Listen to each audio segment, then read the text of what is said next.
et bienvenue. Alors, outre la sortie de ce single qui s'est faite au début du mois, les prochains mois s'annoncent chargés avec les Franco Gourmandes, les Solidays, le Festival Jazz à Vienne. Ce sont de grandes échéances à venir. C'est des jolies échéances à venir, c'est vrai que je les attends avec impatience. Et puis on travaille avec les musiciens qui m'accompagnent et je pense que ça va être des beaux moments. Oui, ce sont donc des musiciens qui vous accompagnent depuis peu et pas n'importe lesquels, puisque ce sont des musiciens d'Yves Jamais. Voilà, enfin, entre autres, ils ont travaillé avec Yves Jamais, donc c'est vrai que ça me fait très plaisir de pouvoir travailler avec eux, d'autant plus qu'Yves Jamais est aussi bourguignon, donc ça crée des liens, on va dire. Mais c'est vrai que j'ai beaucoup de chance qu'ils se soient intéressés à mon projet et qu'ils aient tendu l'oreille à ce que je faisais en solo auparavant. Donc, Alors, il y a deux choses. D'un, comment avez-vous fait pour, séduire par votre musique les musiciens qui travaillent avec Yves Jamais? Et de deux, mais ce sera pour plus tard, comment avez-vous réussi à participer à d'aussi grandes scènes? Alors, ma musique, pour le premier point, pour séduire entre guillemets les musiciens, j'avais beaucoup de chansons. C'est vrai que j'ai pas toujours l'opportunité en concert de présenter tous les morceaux, mais le fait d'avoir beaucoup de chansons et puis aussi de beaucoup discuter avec eux, de se rencontrer humainement, créer des liens déjà. Ils ont vu le projet et puis tout ce que je voulais en faire, toute l'ampleur que je voulais donner à ce projet et ça leur a plu en fait, l'état d'esprit leur a plu. Ils ont vu d'où je venais et où je veux aller et ils se sont dit on peut peut-être faire quelque chose pour aller dans ce sens-là. Et comment, maintenant, la deuxième question, avez-vous réussi à rentrer dans la programmation de ces grandes scènes? Avec un peu d'acharnement, je dirais. C'est vrai que par exemple les Franco à Tournu, je suis très heureuse de participer cette année à la 4e édition, je crois. Ça fait 3 ans que j'étais à Tournu pendant le festival, mais moi toute seule avec mon petit piano en dehors du festival, du gros festival. Et c'est vrai que je pense qu'ils attendaient une formation plus complète pour une scène de cette envergure. Donc ça, voilà, ça a été beaucoup de travail. Les rencontres aussi, je suppose. Beaucoup de rencontres et beaucoup de travail un peu de longue haleine sur plusieurs années.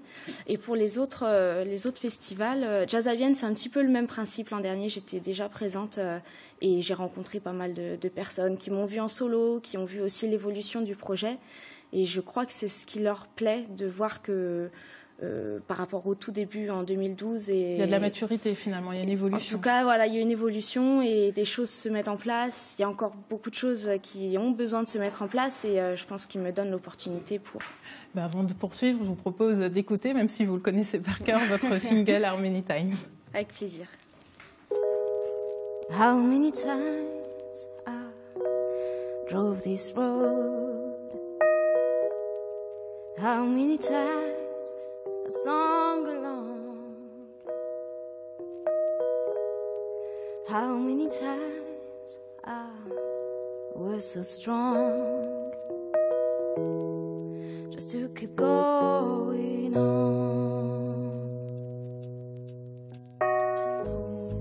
How many times you told me that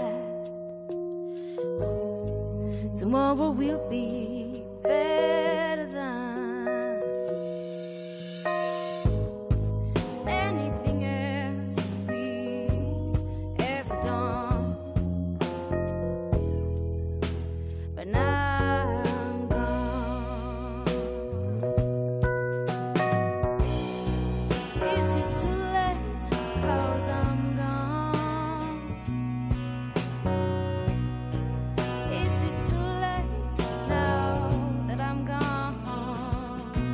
And I left behind some pieces of my heart. How many times?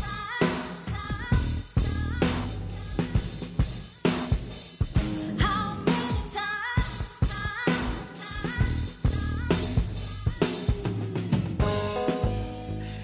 Donc ça groove, ça balance. Ça me fait penser un peu à Norah Jones. C'est bien, C'est très bien, ça me va très bien comme... Mais du coup, c'est un répertoire, enfin un secteur où il y a beaucoup de place et peu d'élus, j'allais dire.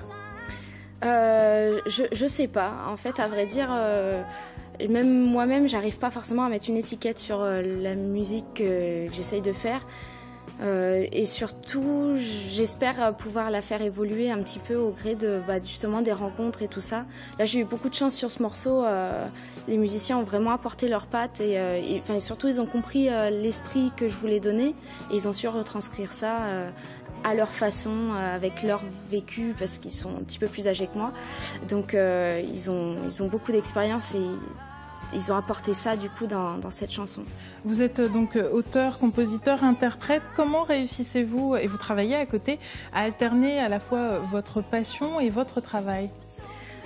Ça demande du temps, mais et puis peut-être un petit peu de sacrifice, mais après c'est... j'ai tellement vécu de jolies choses et même des petites choses pour l'instant. C'est vrai que ça fait que à peine 3 ans que j'essaye de mener à bien ce projet, mais à chaque fois c'est de nouvelles rencontres, de nouvelles personnes qui me font confiance, qui me soutiennent. Par exemple Mehdi Kadouche qui a réalisé ce clip, qui me suit depuis les tout débuts, donc c'est un soutien qui est hyper important et qui me permet de toujours voir devant et finalement de vous propulser un petit peu plus en avant. De me propulser et puis de me dire, même si ça demande du temps, même si forcément des fois il y a des coups de mou et des creux, parce que on va de l'avant, parce que c'est hyper motivant, quoi. Merci Jeannette Berger d'être venue donc nous présenter votre monde artistique, et pour mieux la connaître, je vous propose d'aller sur le site internet, tous les liens utiles sur le site de la matinée.